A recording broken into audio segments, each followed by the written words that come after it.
There are some people who leave quietly from our lives, yet somehow stay inside us forever. I met her again after 3 years on a quiet evening train. At first, I almost didn't recognize her. Or maybe I did, but I was too afraid to believe it was really her. She was sitting near the window, watching the fading sunlight spill across the fields outside. For a moment, I became that shy boy again, the same boy who once had a silent crush on her but never had the courage to say it aloud. 3 years earlier, she had come to our town to stay with her aunt while studying. Her cousin was my friend, and that was how we met. Back then, she carried laughter everywhere she went. Even ordinary conversations felt warm around her. I liked her more than I ever admitted to anyone. Then one day, after finishing her studies, she left town. And life simply continued. Or at least, that's what I told myself. So when I saw her again on that train, my first instinct was to pretend I didn't know her. I looked away, hoping silence would save me from awkwardness. But she recognized me immediately. She smiled and said my name so naturally, as if those 3 years had only been a weekend apart. And somehow, just like that, the distance disappeared. We talked during the ride back home. About old friends, our lives, the years that passed too quickly. About dreams that changed and the strange feeling of growing older. The train moved slowly through the evening while our conversation wandered through memories we had almost forgotten. For the first time in years, I felt something wake up inside me again. Hope.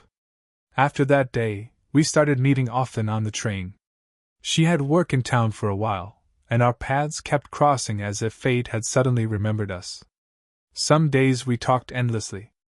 Some days we just sat quietly beside each other, watching the world pass beyond the windows.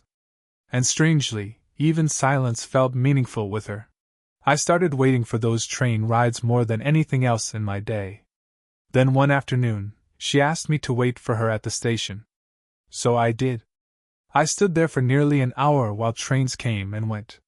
People rushed past me carrying bags, umbrellas, conversations, entire lives. The sky slowly turned orange, then gray. But she never came. Eventually, thinking maybe something had happened, I stepped onto the train alone.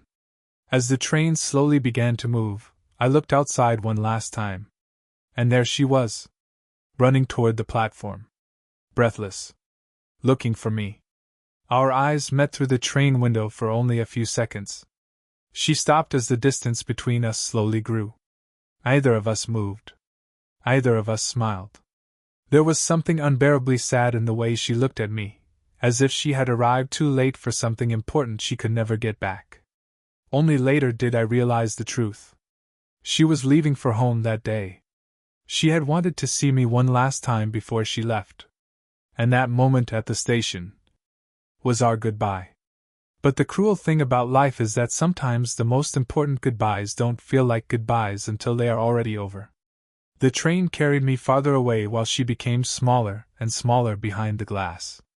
And even now, whenever I hear the distant sound of trains at night, I still remember that final moment. Two people who probably meant more to each other than they ever managed to say. Passing by like trains in opposite directions. Close for a moment. Gone forever.